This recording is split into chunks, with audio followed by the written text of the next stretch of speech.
Rush Doshi, welcome to Hidden Forces. Thanks. It's great to be with you.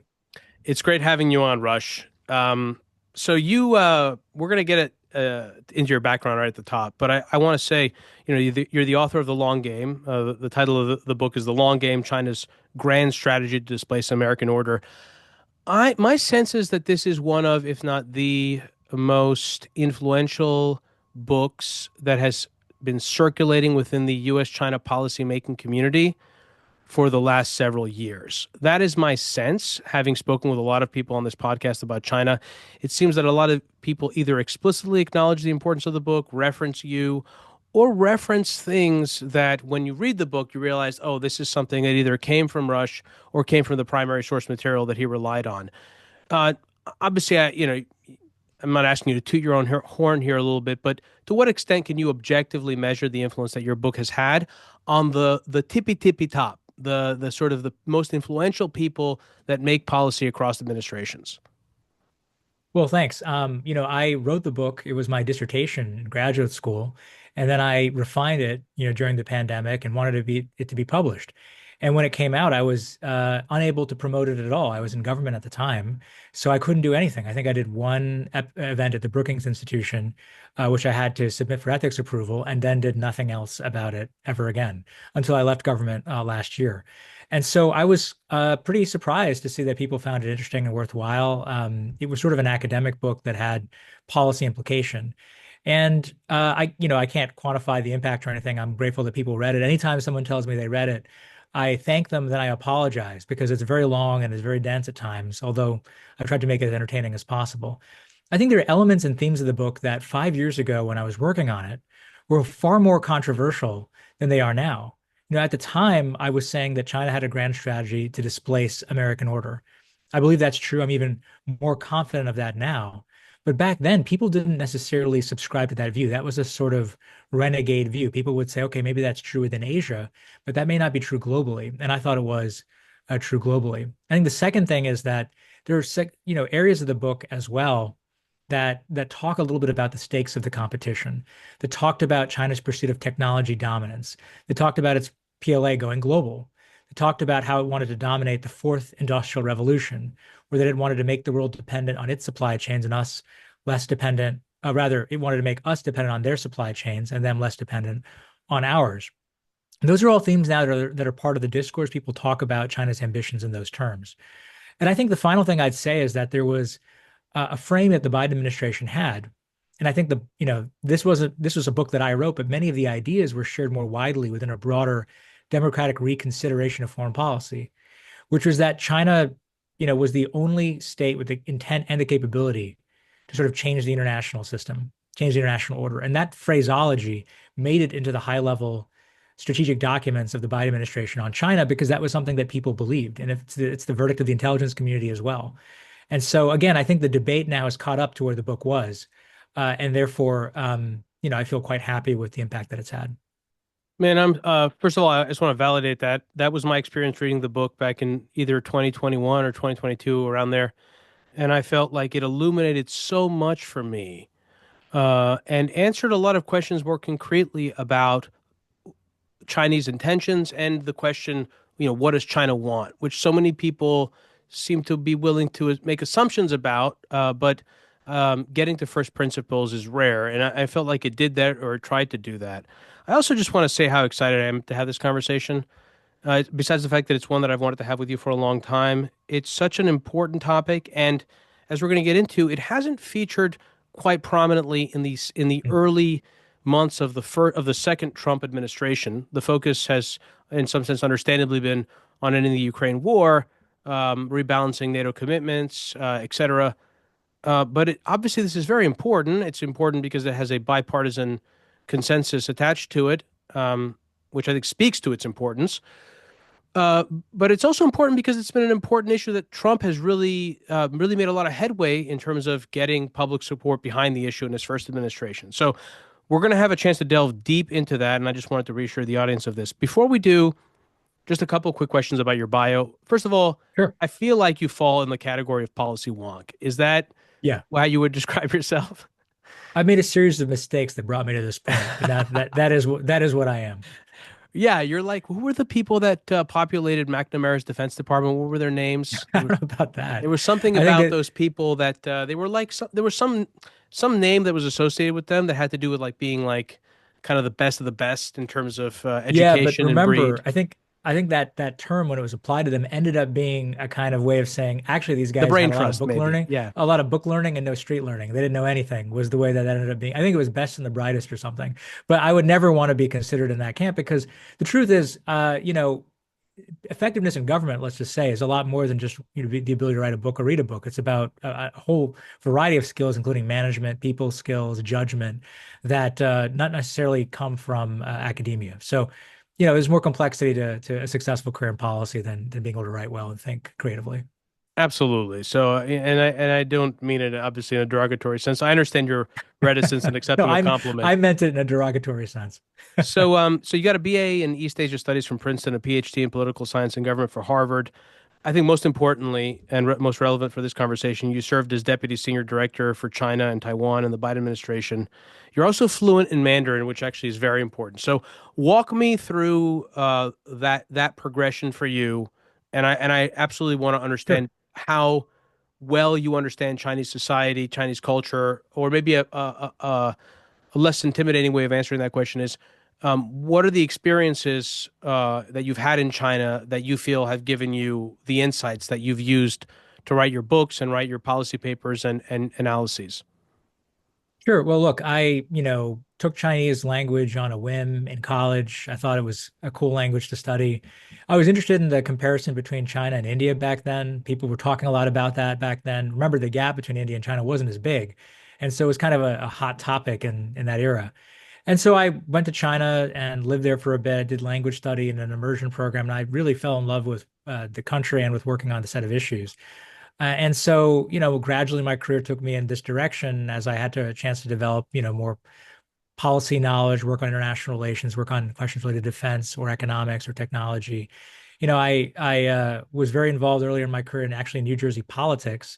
There's kind of a fork in the road that I had to take. Do I want to keep doing that or do I want to get more involved in foreign policy? I made the choice to do some work with the Department of Defense and to do some stuff in DC.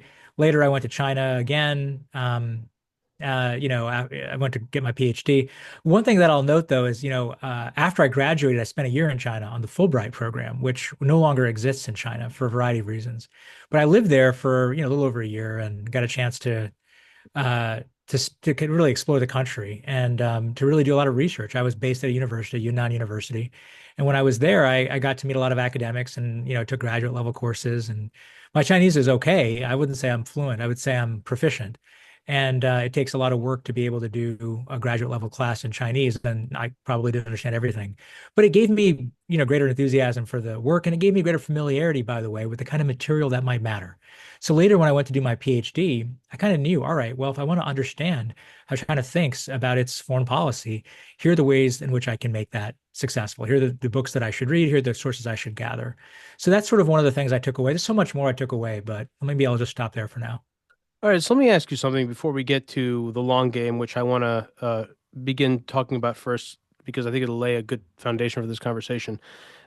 Famously, George Kennan wrote his Letter X, Sources of Soviet Conduct telegram in, was it 1947 or 46, 46? I can't remember the date. Yeah. Um, and that was an important moment in U.S. foreign policy history and the history of the Cold War because it was the beginning of an attempt to sort of understand the new dynamics that existed between what were previously allies, now turning it to be competitors. I don't know what our knowledge was of the Soviet Union at that time, what kind of embedded knowledge there was in the United States. This was obviously right at the beginning of the Cold War. The dynamic of China is different in that we've had decades now of relationships with China going, arguably back 50 years, where we've had an opportunity to get to know them, and certainly in the last 30 as they got integrated into the global economy. So we're not starting off at the same place, but is it possible to make that comparison and say, sort of, uh, to assess how well we understood the Soviet Union, Soviet intentions, the intentions of its leadership in the late 1940s with where we are today with China? Yeah. Well, I'll put it this way, that assessments of an adversary are always some of the hardest things that you have to do in foreign policy. And you never sort of get it completely right because at any given moment, an adversary is changing. And so your assessments have to change as well. Certain things stay the same, certain things evolve. And there's a tactical question too. We can get the strategic level assessment right. Okay, China wants to displace the American order. Maybe that's the strategic level assessment. But the tactical assessment might be, how is it going to do that at any given time? So I guess my broad point is that the challenge of understanding another country is never something that's solved. It's a process, it's a lifelong undertaking, it's an institutional undertaking for the US government. And when you think about the Soviet period, Kennan wrote his telegram, he made an argument. And maybe a lot of the argument was true, but there was a continual debate and continual reassessment that had to occur over time, given the complexity of the situation. And the same thing will be true of China. I've made an argument that I think is right about what China's ambitions are. I am even more confident of it now than I was when I wrote the book 4 years ago.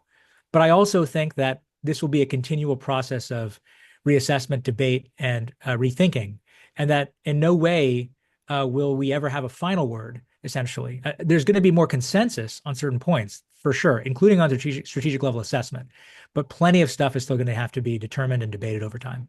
Yeah, I mean, this sits at the heart of the subsequent analysis because the extent to which we're perceiving reality correctly will determine whether or not the further assumptions we make prove to be useful or not. So, let's talk about the long game. So this book draws from a rich and deep base of Chinese primary source material, including decades worth of party documents, leaked materials, memoirs by party leaders, and a Right. careful analysis of China's conduct to provide a history of China's grand strategy since the end of the Cold War. What is the story that you tell in the long game? Walk us through what that is for people that haven't read the book. Yeah, and let me just start. We could start with the sources, because the key to this book, this undertaking, was to get as close to proving the case as possible, knowing that, of course, we're not in Xi Jinping's head and we're not in the Chinese Communist Party's, central decision-making apparatus ourselves. So what do we have to go off? We have three things. We can look at the texts that China puts out, the party texts that are pretty authoritative. We can look at the memoirs. We can look at the compendiums. We can look at how the party communicates to itself. And it does so quite openly because it's got to mobilize cadres to follow the party's approach. So we can look at grand strategic texts. We can look at the capabilities. We know that in order to run a grand strategy, you have to have institutions that can coordinate multiple instruments of statecraft and that can overcome parochial interests. So we look at those institutions to see how do they work. And then we look at the behavior. It's not enough to read what the Chinese are saying. That gets us in their head. We have to look at what they're doing and see if those match up. And so this book was an attempt to take all three under consideration, to look at the texts, to look at the institutions, and to look at the behavior. So that was the kind of approach. And I will say, you look at the footnotes, gosh, it's 60 pages. We created a 5 million word database of material. I created it to basically explore the evolution of concepts and thinking over time. We have the memoirs of a ton of different people, also the compendiums of every senior leader, memoirs of random diplomats, for example, who were involved in APEC are a part of it. All of that helps paint a picture. And that's how I get to the story that I tell in the book. So, did you read these documents, or what percentage of these documents did you read in Mandarin? I read everything. So I had to go. I mean, this was a course of many years. I used digitization of that material to be able to process it faster, to be able to go through different sections, to be able to find things that I was most interested in. But everything that I cite in the book, I fully read in its context. I read the entirety of most of these books. I would say, there's some compendiums, right? Compendiums have maybe 100 to 200 essays in them. Some of the essays are on agricultural reform. So maybe I skipped those essays so I could focus on issues related to foreign policy. But anything relevant I read personally and then studied closely because it's not enough to read it. You can read it and not understand it because Chinese Communist Party doctrine, the language that they use, isn't like normal language. Everything has a meaning and a context. So when you see a particular phrase, you've got to interpret it like a literary exercise. What does it mean within the web of meaning that the party has spun? And so that's the nature of the business of going through this material. There's a famous quote by a Chinese sinologist from Australia, I think originally of Belgian descent. His pen name was Simon Leys, and he basically said that going through these materials is like munching rhinoceros sausage and drinking sawdust by the bucketful. It's extremely dry stuff. And you're looking for marginal changes and tweaks that help paint a picture of meaning. And that's how the party works. It sounds like going through Fed meetings. Yeah, Uh, well, actually, that's a very interesting analogy. Back in the Bernanke era, everybody was looking at where a comma was placed on the FOMC documents.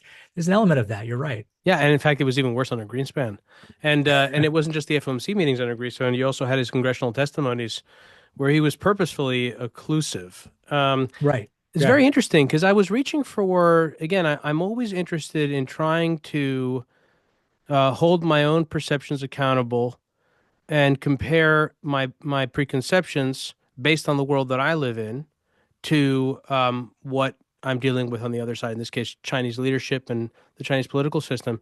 You know, the policymaking community, and it really is a community in the United States. You have think tanks, you have people working on policy positions, lobbying the government to try to adopt these positions, and over time, a sort of organic consensus tends to emerge. Um, that's a big part of trying to Right. understand how the direction of U.S. policy. Looking at who gets hired into the administration is important. Public communication by the president and his team is important. And I feel like if an administration, some have been better at this than others. I think the current administration, maybe as part of its policy, its tactical strategic approach, it tries to be a bit tries to create uncertainty. But I can recall administrations where it was pretty obvious what they wanted to accomplish, what their goals were. Um, the the thing that seems to be the case with China is that it's much more difficult to determine what the Chinese party leadership is after if we're comparing it to the Fed. Is that an accurate representation? Is that an accurate interpretation? Or do you think actually it's pretty clear when looking at the I think documents and looking at it's the a little more commentary? complicated. I mean, it's a great question. And actually, it gives me some food for thought. And so let's go through this together. My view is that the Chinese Communist Party is actually surprisingly transparent.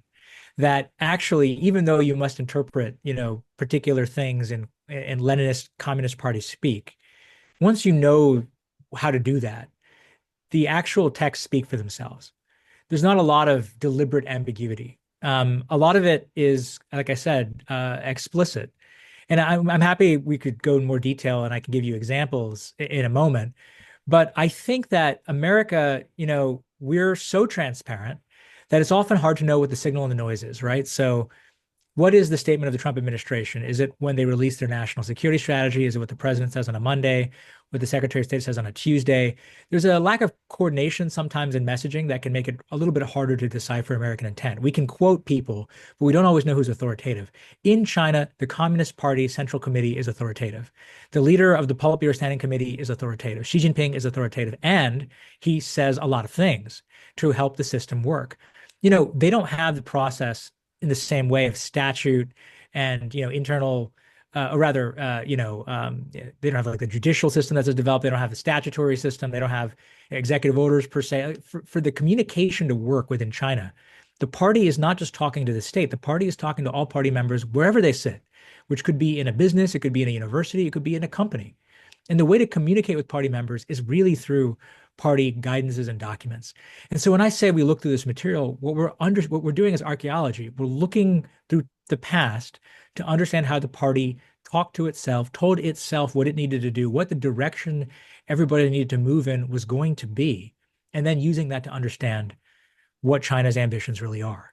And that to me is actually quite transparent. I think they tell us what they're going to do. And our problem, the American problem over the last 30 years, has been that we didn't listen. Is a good analogy that the CCP is something analogous to the brain of China and the government and the organs of government of the body that Well, animates the logic of the mind and the logic of party doctrine. I don't know. I mean, there's a lot of ways that we could create metaphors for the party, but here's how we could describe how it actually works too. You know, grand strategy is a hard thing to do, right? Grand strategy is this big thing. And what makes it grand is not just that you have these weighty goals like the achievement of security, but that you're able to coordinate multiple instruments of statecraft to achieve that aim. And so what makes it grand is frankly coordination. I think of the Chinese Communist Party as both a place where decisions are made Judgments are made about the international system, decisions are made about policy, but also, critically, the vehicle for coordination. Remember, the Mm, party emerges from Leninism. So we could go much more into the Chinese Communist Party. There's a lot to say here, but it's a Leninist institution. What is Leninism fundamentally? Leninism is focused on the centralization of power. Lenin has this quote about how essentially the party is the conductor, and Leninism is about making sure every member of the orchestra is playing the right note. And so it is about the mm, centralization of power. And the theory of Leninism in the communist era was that Leninist vanguard, a small group of elites, would sort of steer the party and still steer everybody else, every part of society, to accomplish this huge goal of communist revolution. Well, for China, the goal isn't communist revolution. The goal is nationalist rejuvenation. So the Chinese Communist Party is a Leninist political party focused on centralization. But this mm. time, the goal isn't the freedom of the proletariat. It is, in fact, the rejuvenation of the Chinese nation. It is a nationalist end goal. So the party is simultaneously the brain, but it also penetrates every level of society. It penetrates the body, if you will. It's the nervous system to make sure that everything is moving properly. Maybe that's the Mm. human metaphor we could use here. It's the nervous system, which includes the brain, but it includes the transmission of the brain's impulses to the body as well. I love that, and I should have actually thrown in corporations as well, because that's the thing. Yes. It's not just the government, and that's what makes it so unique and hard for Americans to wrap their head around. So I love that. Thank you for providing that clarity. So maybe the next question I'd like to ask in terms of that could help with building a foundation is to understand how far back China's Mm, strategic focus on the United States mm. goes. Yeah, well, it's here again, it's useful to think about why the Chinese Communist Party exists, which is a question we don't often ask. Why did this thing come into existence? And the reason it came into existence is because China had gone through a century of humiliation. It had been humiliated by European great powers. It had lost two opium wars. It had lost wars to Japan. The Qing dynasty was collapsing. And it was in that moment of Chinese depredation and humiliation. Again, called the century of humiliation. Think of the psychology of that term, that you see nationalism surge in China. And you see, people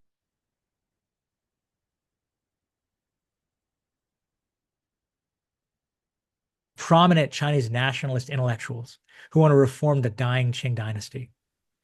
You also see a number of the people who ended up joining the Communist Party trying to find ways to be involved in making China, as they put it, quote, wealthy and strong. Deng Xiaoping, Mao's successor, at the age of 14, goes to France. And the reason he goes to France, he says, is because he's looking for a way to make China wealthy again and make it strong again. Many of the senior members of the Chinese Communist Party went to the Huangpu Military Academy. And the reason they went there was because that military academy was dedicated to the mission of reviving the Chinese nation. But remember this, back then, the vanguard of rejuvenation was the Chinese Nationalist Party, founded by a guy named Sun Yat-sen, who, by the way, spent a lot of his life in America.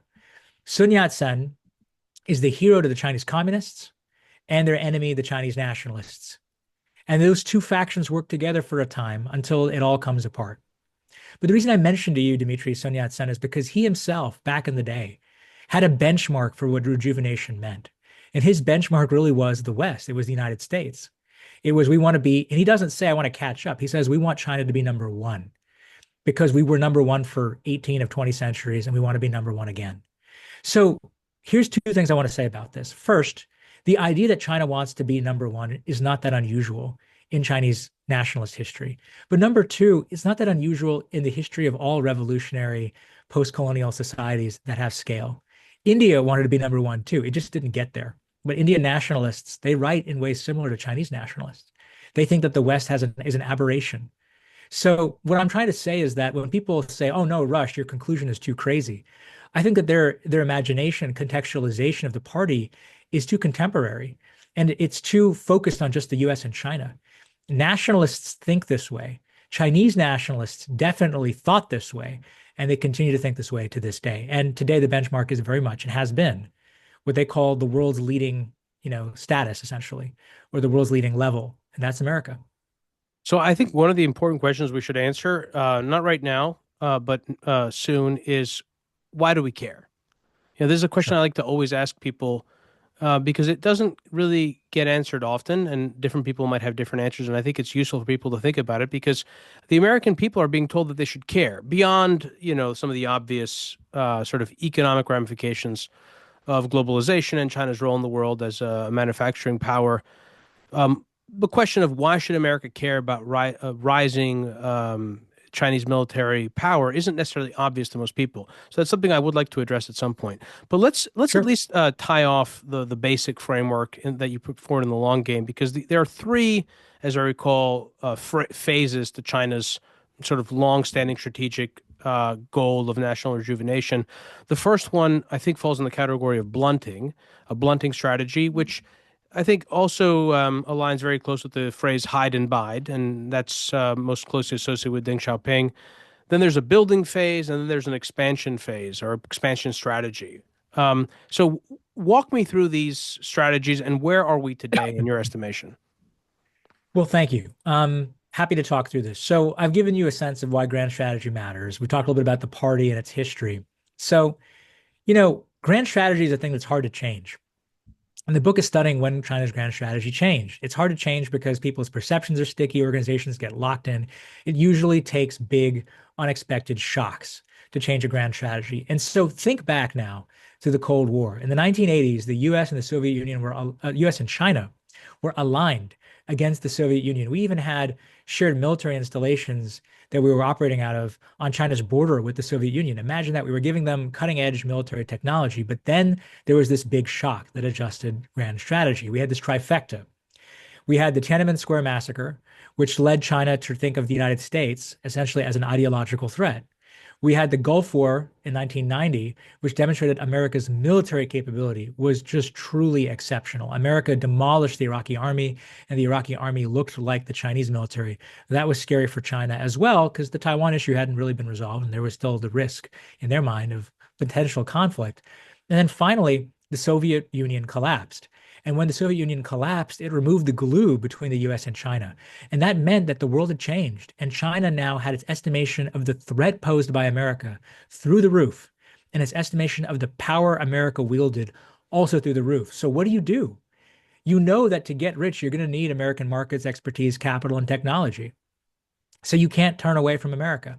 So we see them pursue a strategy of blunting under Deng Xiaoping and then to his successor, Jiang Zemin, under the phrase hide capabilities and buy time, or Taguang Yang. And hide capabilities and buy time is fundamentally about quietly undermining the ways in which America can wield power over China. So militarily, that means investing not in aircraft carriers, but in asymmetric systems that can take out American vessels, anti-ship cruise missiles, anti-ship ballistic missiles, mines, submarines. And of course, shortly after the Gulf War, China's senior leader, Jiang Zemin, convenes the entire Central Military Commission, the people who run the military. They sit in a room for a whole 2 days to revise their military approach. And it's all documented in the book. We have the triangulation of those meetings across multiple sources. Then take economics. And China was terrified that the US would use sanctions and trade tools against China, the way that actually the US is using them now. And it wanted to tie America's hands, so it pushed for WTO accession, most favored nation status, so America couldn't wield economic statecraft as easily against China. And then there's politics, diplomacy. Back then, America was seeding Asia with regional organizations and helping build them up as part of the post-Cold War moment. China was afraid these organizations, APEC, the ASEAN Regional Forum, would become platforms against China, maybe even one day an Asian NATO. They knew they couldn't sit out, so they joined them and tried to sabotage them. And the thing is, for each of these instruments, the goal was asymmetric. It was to undermine American power, but to do it in a way that would not provoke a backlash. And that continues until 2008. And then again, we have a big shock that changes perception. In '08, we have the global financial crisis. Now, all of a sudden, China is thinking maybe America's power is not as great as we thought. Maybe the power gap is shrinking. And that question, what is the power gap, is the decisive variable that affects how China thinks about the world. And so we see China change its strategy, commensurate with the change in its perception of American power. Again, a decision, by the way, these assessments are made by the Central Committee of the PRC. They have phrases like multipolarity or the international balance of forces, 多极化, 国际力量对比, which are stand-ins for this idea. And they say this has changed, and therefore China's on the upswing. On the military side, They go from asymmetrically undermining American power to now wanting to project power themselves. Forget anti-ship cruise missiles. We're going to build aircraft carriers, lots of ocean-going vessels, blue water navy, etc. We're going to push out. Economically, we see them go from trying to undermine America's economic coercive capacity to building that coercive capacity of their own. They start levying trade sanctions against their neighbors. They also start launching the Belt and Road, all about building order within Asia. And then on the political level, we see them go from joining institutions to and sabotaging them to building their own. Again, order building. You take the construction of China's military capability in Asia, the economic stuff like the Belt and Road, and the construction of new institutions. And what you're seeing is China build order. They go from blunting American order to building Chinese order. That's a huge change in the way that China sees the world. And I'll end with this, Dimitri. That continues until 2016 when there's another big shock in the way that China looks at America. And that's because of the surge of populism, Brexit, the election of President Trump, later the handling of COVID, the alienation of our allies. And you see the inauguration of what is, I think, the most important phrase right now today in China, which is 百年未有之大变局, or great changes unseen in a century. And I think if I may, I've gone on for a long time, but let me just tie it off with this. That phrase has a crazy history. The phrase comes out of the Qing dynasty's decline. Back then, a reformist general issued the phrase, China was experiencing great changes unseen in 3,000 years. And that was a reference to the fact that in 3,000 years, China had never been, in their mind, colonized by foreign barbarian Western imperialist powers. But now that was happening. And Xi's phrase, great changes unseen in a century, is the reappropriation of that language and the flip of it to something that used to mean weakness, but now means opportunity. And so China's great changes era is about going global. It's about not just having bases, not just having a military that's big in Asia, but a global military that can go all around the world with military bases in Latin America. Economically, it's about dominating supply chains globally so that the world is dependent on China and China is less dependent on the world. Technologically, it means winning the fourth industrial revolution. And politically, it means resetting the default settings of the international system to be favorable towards authoritarianism. That is the global strategy that China now has. And you asked the question of how does this matter to Americans? I'm happy to get into that. But I think clearly China's ambitions are quite extensive. And that's not me guessing it. It's President Xi saying it and saying it for a long time. So I do want to get into that. Let's just cover a few more questions first. Sure. Before we do, I want to recommend to listeners one episode in particular where I'm pretty sure we covered Tiananmen, the Gulf War, and the use of networked warfare, and how really traumatizing it seems that that was to China's top military brass and leadership. Because exactly as you said, the Iraqi army was commensurate to what the PLA would consider it would be able to field at the time. So it was a kind of live demonstration of what could happen in the event of a war between the U.S. and the People's Republic. Also, the bombing of the embassy in Belgrade, but the USSR and perestroika. And it seems that one of the lessons that uh, the Chinese Communist Party took from that was that the mistake that Gorbachev made was liberalizing the political system far too quickly. And that was Right. obviously a lesson that they implemented in their crackdown at Tiananmen. So, oh, and the episode that I was going to recommend is my episode with Chris Brose, who's chief business officer at Autorill, the defense company. We talked about all of that. So, and Chris was also, I believe, chief of staff for um, the Senate Armed Services Committee, and or who was the senator again? Why am I blanking? He was staff director. He worked for John McCain. Right, he And worked for by the John way, in McCain. his excellent book about this period of history, he actually cites some of the work that I had done on this too. I mean, it's this idea that China's military had to change given the Gulf War demonstration of power, that motivated everything that we're seeing today. Dude, literally everybody has cited your book that I've had on the show. It's Chris, it's a crazy moment in history. I mean, think about this. The Chinese literally had their entire Central Military Commission and Jiang Zemin sit together for days thinking about this. That doesn't happen in the United States. yeah, actually, it reminds me of a famous memo that Bill Gates sent when he had an epiphany that the internet was going to destroy Microsoft, and it became an all hands on deck thing. It's amazing how there are Interesting. parallels. We drew a parallel with the Federal Reserve, and now we're drawing a parallel Actually, I with. didn't know about that. So it was like a memo. He got everybody together and Yeah, they were yeah, he thinking freaked through out. what He to was do. basically like, "We're going to die," because Microsoft had reached this point with Windows 94 or 95 where they basically won. You know, they had like Yeah, 95% of the operating a systems, and here monopoly. comes the internet, right? And it's going to destroy everything. You know, what's And interesting about this, Dimitri, is that there's a fundamental lesson here, which is how do large organizations adapt to major changes in their assumptions? How do large organizations reinvent themselves when they face what they think are existential threats? And the lessons probably of corporate America and Microsoft are maybe not that dissimilar from the lessons of a nation state like China. yeah, so here are a couple more questions. Now, I'm not sufficiently versed in the history of turn of the century America, turn of the 20th century America. But my recollection of the little I know is that there wasn't a consensus at that time in elite circles as to whether or not America should try to wear the mantle of empire.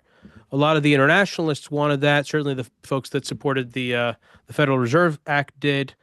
But there was also a contingent of folks that were much more interested in focusing domestically, isolationists, et cetera. So there was a process through which America, in some sense, reluctantly adopted the crown of empire. Yes. Is there any kind of similar disagreement or historical disagreement among elites in China, or has there always been a strong consensus and a desire to become the top dog in the world, to displace American power? Yeah, it's an interesting question. By the way, on the ascent of America, there's a book by Fareed Zakaria, From Wealth to Power, which chronicles sort of how America took its massive economic heft and then converted that into military and political, power in part through an organized federal bureaucracy. And so you kind of had to build the capacity to compete. In the Chinese case, I don't think that I would put it this way, that their ambitions initially were a bit more modest. I mean, they had the long game in mind. They wanted to eventually be preeminent again, but they weren't waking up every day and saying, how do I dethrone America? They were waking up and saying, America has these advantages against me, and I need to make sure I can manage them while I get rich and powerful Hmm. again. And so you look at the post-Cold War era. I don't think Jiang Zemin was waking up every day and saying, I've got to defeat the Americans. He did call America the strong adversary of China in his speeches to they're called the ambassadorial forums. These are major foreign policy addresses Chinese leaders used to give every 6 or 7 years. They don't give that particular speech the same way anymore. But he would, address the entire foreign policy apparatus and say America was the top adversary. But I think what he was focused on was blunting. It was to undermine America's ability to tell China essentially what to do and coerce China. And then in the Hu Jintao era, they're focused on basically building order within Asia, yes, at America's expense, but Hu Jintao is not focused on building order at that time in Latin America. He's engaging Latin America, but he's not trying to build order there.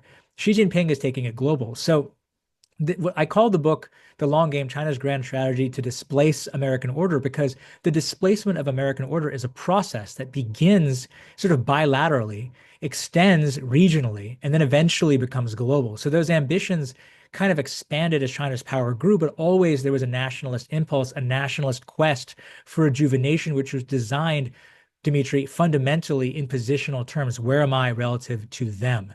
Now, I think China today is in the reckoning, and has been actually for, I'd say, since the financial crisis, with how do we build the capacity to, in our own lifetimes, essentially, create Chinese order, our own version of order. And that is sort of analogous, I think, to America at the turn of the century. So here comes the what does China want question, but I'm going to ask it a little differently, and feel free to answer it however you like. The question, one of the questions that comes to mind as I'm breaking this down is why do Chinese leaders want power? It might seem obvious, but some some element of a latent desire for power stems from fear, right? Both in the international system and anywhere else. People are afraid. They want power. It's a source of security. Another one is opportunity. Power provides opportunities. Oftentimes we think about those as economic opportunities to enrich the country. And then there's a third one that's much more difficult to calculate. We've seen it in the United States, which is this messianic vision, this transformative, transcendent vision to have an impact on the world, to take your values because you think so highly of your particular system and you want to export that to the rest of the world. In my reading of China, it seems that that plays less of a role in Chinese thinking. But I am curious, besides getting an answer to that question of how important is that, I am curious to understand what that vision is. What is Right. China's vision of a Chinese dominated world? What is the China's visions of a Chinese dominated Asia? I mean, what is the vision of what a society would look like? I'm very curious to know. I think that to put it very simply, the goal of the Chinese Communist Party for 100 years has been simple: make China great again. That's the goal. And why would you want to make China great again? It's actually all of the reasons you mentioned. It's good for you. You're afraid if you don't, you'll once again be subject to the depredations of others. But it's also this internal sense that it's what you deserve, that it's what's right. Why do nationalists exist? Why is nationalism a force? Because people associate themselves with a cause bigger than themselves, and that is the nation. And they want the nation to succeed. And the Chinese Communist Party is nationalist. It's fundamentally focused on the success of the Chinese nation, and it's born in a complex of humiliation and victimization. And we know from psychology that one response to those kinds of powerful emotional stimuli is to propel yourself forward. I'm always reminded, if you read the biographies by Robert Caro of Lyndon Johnson, he talks about how Lyndon Johnson, his father was poor. Lyndon Johnson felt humiliated by the failure of his father. He grew Mhm. up, with patched clothing in the hill country of Texas. And somehow that experience forged within him an iron will to advance, so that this poor kid from the nowhere corner of Texas with no connection to the WASP establishment that ran the country, no connection to East Coast money, somehow rose to become one of the most consequential presidents in American history. There's something psychological about the way in which humiliation and expansion are tied together. And you look even at the Make America Great Again phrase, there's a sense of humiliation and depredation and that suffering that also is propelling the idea that we have to re-achieve greatness. So, the answer is China's a nationalist. Chinese Communist Party is a nationalist political party, and these are the goals of nationalism: greatness, power, relative position, strength. And it's not a Chinese phenomenon. You have nationalists in every country and every walk of life. Talk to an Arab nationalist in the era of decolonization. Talk to an Indian nationalist in the era of decolonization, and you'll hear similarities. Nationalisms, certainly post-colonial nationalism, it kind of rhymes. People were really upset about being colonized by the West, and they wanted to be great. They wanted respect and status. And that drives a lot of this. Amazing how closely Johnson's story, at least on a superficial level, parallels Xi Jinping's own biographical history. I thought that was where you were going to go with it. Um, I had a thought that I had some other comment I was going to make, and it slipped my mind. So hopefully I'll remember it. But so let's talk a little bit about the new China consensus in the United States, because the old consensus, if I had to describe it, went something like this: we won the Cold War, capitalism won. It's obvious to everybody. All we need to do is expose countries to that sweet, sweet capitalism, free markets, democracy, liberalism. They're just going to get hooked on it, and they're going to transform from the inside out, and the entire world will come to resemble the American form of government, and America will lead a unipolar order of free states as the first among equals. And China will fold into that. We just need to integrate them and just trust the process. Do you believe that there is a similarly contained, structured consensus on China that is as strong as that one? Are we at that point yet? It's a provocative question. I think the engagement era, and we call engagement that period where U.S. policy on China was focused on deepening economic and diplomatic and people-to-people interaction, with the hope that this will benefit the world, but also perhaps induce China to be more like us. So engagement was based on a bet convergence. And ultimately, that bet didn't really pay off. China didn't become like the United States in the fashion that Americans had hoped. And maybe Americans didn't hope that China would become a liberal democracy, but they kind of might have hoped that it could become something like Singapore, quasi-authoritarian, partly democratic, somewhat more responsive to the will of the people and westernized in the ways that Americans wanted. Again, that didn't happen. And what we saw instead was that China fused authoritarianism and state capitalism to create this juggernaut that now dominates multiple industries and is bringing to bear unrivaled military power in Asia. So the question then is, all right, we got the engagement era wrong, but the fact pattern has changed. Has that led to a new consensus that's durable? I think the answer is yes and no. And I think we should talk about President Trump here as well. The irony of the current moment is that President Trump was partly responsible for inaugurating a new bipartisan consensus on China when he began running for president in 2015. I think we were heading there anyway. I think Hillary Clinton was also moving in that direction, but Trump was there louder. And the irony is that that consensus then began to congeal, that Americans across political party had to come together to rise to this challenge. And Democrats and Republicans, you can look at the issues in which they disagree. There are a million of them. But the area of greatest bipartisan work has been on China, which is really surprising and really unusual at a time of sharp partisan division. And the elements of that consensus, it's not a perfect consensus, are basically that China, we need to be more competitive in our approach vis-a-vis China. We have to remember that, may not be able to change China, or we may not be able to make China like us, though we have to deal with China as it is, and we have interests that are implicated by its rise, and we have got to attend to those interests. Now, the reason I say irony about President Trump is because although he helped create that bipartisan consensus, he in some ways stands outside of it with his focus on deals and transactionalism and opportunistic engagement of President Xi. That's not where Republican congressmen are. It's not where foreign policy officials in the Republican Party are. It's certainly not where Democrats are. And so there is a consensus. Trump ironically helped create it and is also the biggest threat to it in some ways right now because he may pursue his own transactional approach. All right, so we're going to get deep into the Trump administration in the second hour because I really want to try my best to understand as best as possible what we think the strategic vision is in this administration. Sure. Before we do, just two more questions. One, let's go back to China's vision. I mean, you sort of answered it, but I want to drill down a little bit more and see if we can get a bit more concrete here, because it does seem like what's important about this moment is that China's ascendancy comes at the same time as we are at a technological threshold, Right. where there are a new set of dominant technologies that are refashioning and reshaping the social contract, the nature and distribution of power, the distribution of elites in society, and we haven't quite figured out in our own country, and this is going to get to something that we're going to talk about in the second hour, which is about getting our own house in order. We haven't quite figured out, not only have we not figured out how to navigate this, we're not even asking the questions.